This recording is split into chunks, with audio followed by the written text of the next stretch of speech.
Hola amigos, ¿qué tal? It's Joy here from Spain Speaks with an update on the current situation here in Spain, day 390 of the current situation. And the circus surrounding the AstraZeneca vaccine here in Spain took a new twist yesterday with the European Medicines Agency's new ruling on that vaccine. But more about that in just a moment. Firstly, a big thanks to all of the people that left comments on the last video. Lots of comments, lots of debate happening there as usual. Thanks to people that supported the channel through a donation. You can see your names here. Thanks to people that bought merchandise, and a big thanks to my patrons on Patreon for your continuing support. Now let's get into the news, and as I said, the AstraZeneca circus or fast reached new heights yesterday, with the health ministry deciding to stop vaccinating people below the age of 60 with this vaccine. As we can see here, the health ministry has agreed to suspend vaccination with AstraZeneca for people under 60 because of blood clots. We have agreed that the AstraZeneca vaccine is going to be given to people over 60 years old, clarified Carolina Darias, Minister of Health, in the sense that the upper limit of 65 years old would only be a consequence of the strategy that the autonomous regions had already implemented for the coming days.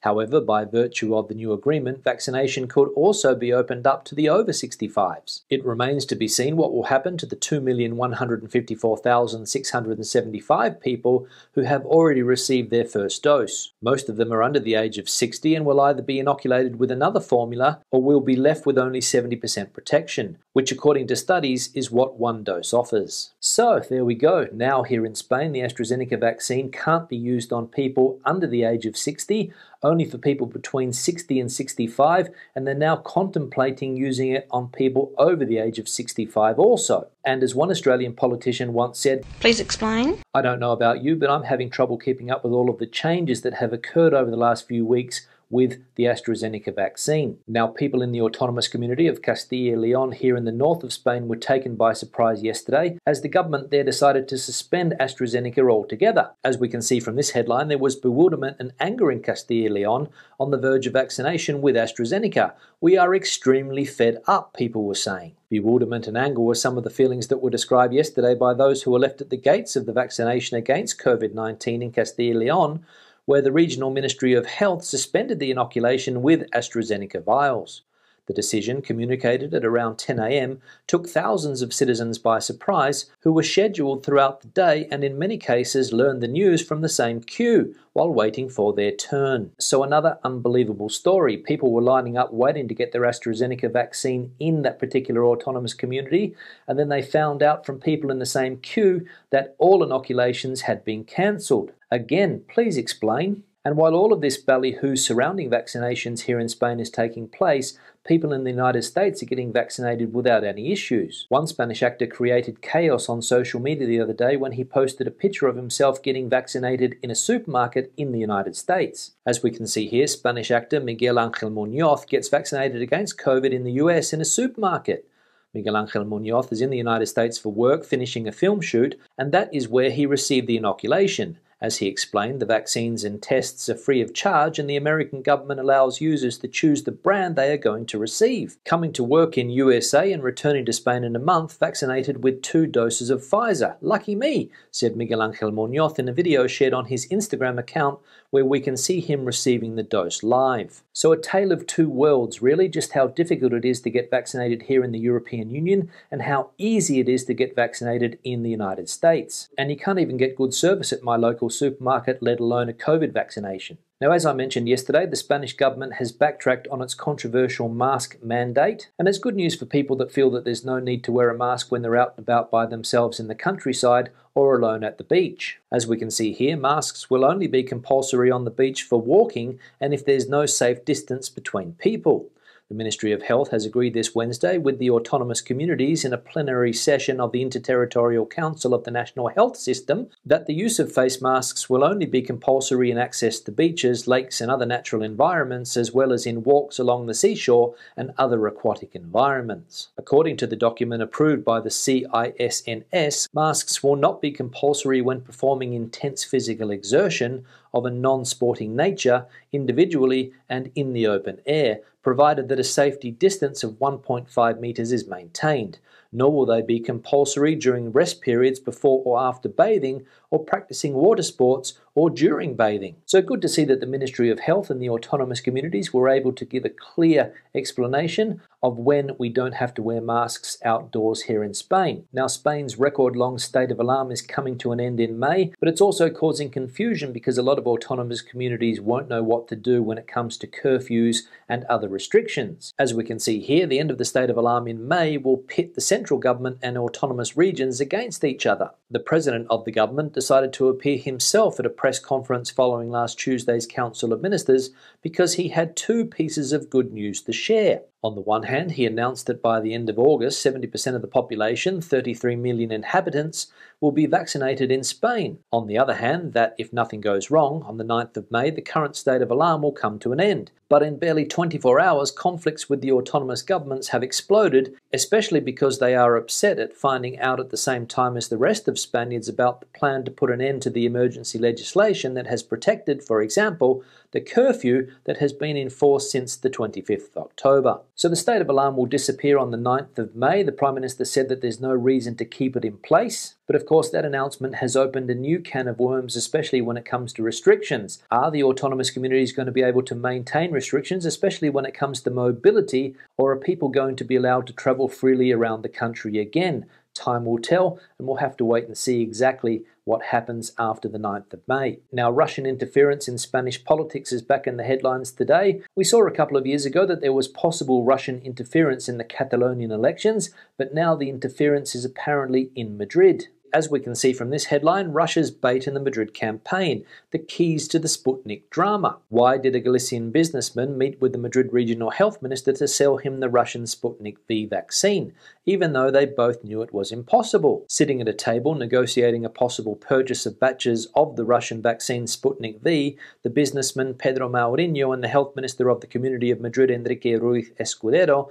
were at the same time thinking about how to score a goal. Russia, through Mourinho, was trying with this meeting to hurt the European Union by showing Madrid as a desperate region in search of vaccines due to the incompetence of Brussels. Isabel Díaz Ayuso, through her minister, tried to symbolise the failure of Pedro Sánchez's government on the vaccination calendar and Madrid's initiative in the search for solutions.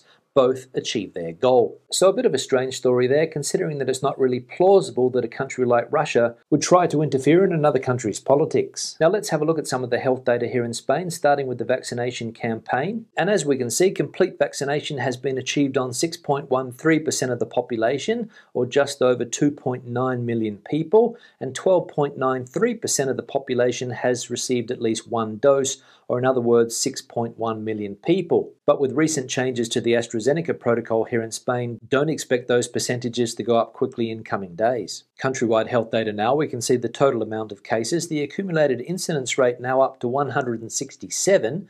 There have been 240 COVID-related deaths over the last 7 days. There are currently 9,401 people hospitalised around Spain with COVID, and there are now 2,009 patients in ICUs, which is just over 20% of all ICUs in the country. Now, the election campaign here in Madrid turned nasty yesterday when the right-wing party Vox decided that it would be a good idea to kick off their campaign in a working-class immigrant neighbourhood in southeast Madrid. As we can see here, stones, bottles and shouts of fascists. Police charges, injuries and arrests in violent protests at a Vox rally. Vox sought a place of impact to kick off its electoral campaign for the Madrid elections at the Plaza de la Constitución in the Madrid neighbourhood of Vallecas, the one named by the left as La Plaza Roja, the Red Square. And there, more than 1,500 ultra-left radicals gathered, called by social networks, ready to prevent the event of Rocío Monasterio and Santiago Abascal. So there we go, Vox deciding to start their campaign at a place called the Red Square, and fair to say that the ultra-left were not happy. And there's nothing like a clash of extremes to create headlines. Now let's have a look at some of the comments from previous videos. One here from Small Minded, the Sputnik vaccine will not be allowed until Brussels gives their permission for it to go ahead. Yes, Small Minded, thanks for the comment. You would think that that would be the case, but I have read recently that other European countries are also contemplating buying this vaccine, or maybe they have already done so and they are not going to wait for Brussels to give it the okay. Whether or not that happens in Spain, I don't know. We saw a couple of minutes ago how Madrid was thinking about buying this vaccine, and I think some other autonomous communities were also thinking about getting their hands on the Russian vaccine. So if other European countries have decided to go rogue, then some autonomous communities here in Spain might also decide to do the same thing. One here from Dave. I've got to say, personally, I won't be going to a holiday destination and wear a mask while outside. A ridiculous ruling. Yeah, Dave, thanks for the comment. I have seen a lot of other comments similar to this one.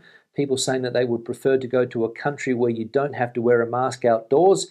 Greece, I think, was mentioned, and other European destinations. But here in Spain, people do have to wear a mask when you are outside, especially if you are in a crowded situation. As we saw before, you now no longer have to wear a mask if you are alone in the countryside, if you are alone on the beach, but if you go to a crowded beach, you will still have to put one on. You won't have to wear one when you go for a swim, so that's good news, but I'm sure that more than a few people will be put off by having to wear a mask outside here in Spain. One here from Karen. Hi Stuart, we are booked to visit Portugal on May the 9th for 1 week.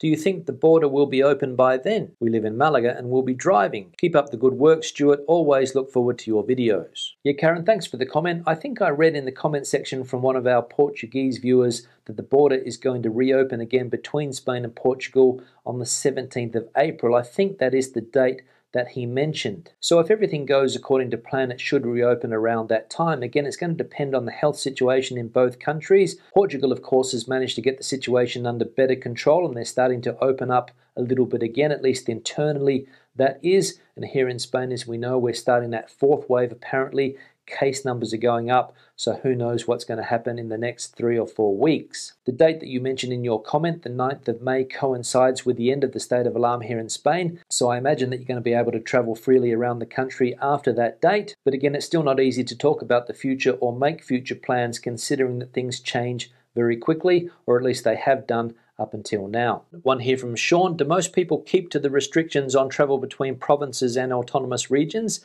And how are these restrictions enforced? Yeah, Sean, thanks for the comment. As far as I know, the majority of the population are adhering to the rules, not traveling between autonomous communities. I know quite a few people here in Madrid that have family in bordering autonomous communities in places like Castilla-La Mancha, for example, and they haven't seen their family since Christmas. Of course, there's always going to be a few people that just don't give a stuff, do whatever they want, don't adhere to the rules, and travel wherever they want to go. But I think, as I said before, most people are staying put. And I think restrictions are being enforced by various checkpoints around the country by the Civil Guard and National Police. But of course, you're not going to see them on every road, just mainly when there's a public holiday, when more people would be thinking about travelling. One here from Don. Hi Stuart, thanks for the update. Good news, I've been called back to work. Won't be full time, but it's a start. So pleased. Stay safe, mate. Yeah, Don, thanks for the comment, and fantastic news that you have been called back to work. Congratulations. I've also heard from a few other people in recent times that their furlough schemes are finishing.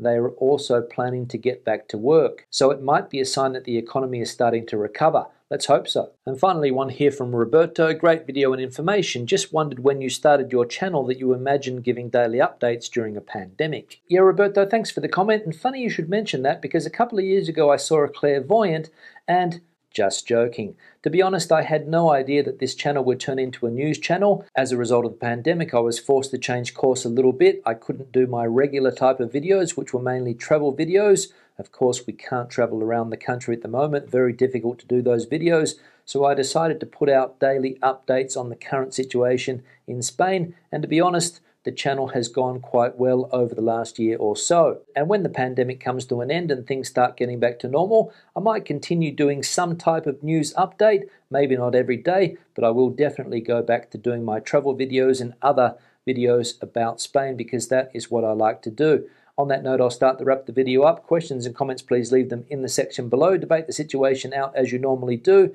Give the video a thumbs up if you liked it, thumbs down if you didn't. I'll see you in the next one. Hasta luego.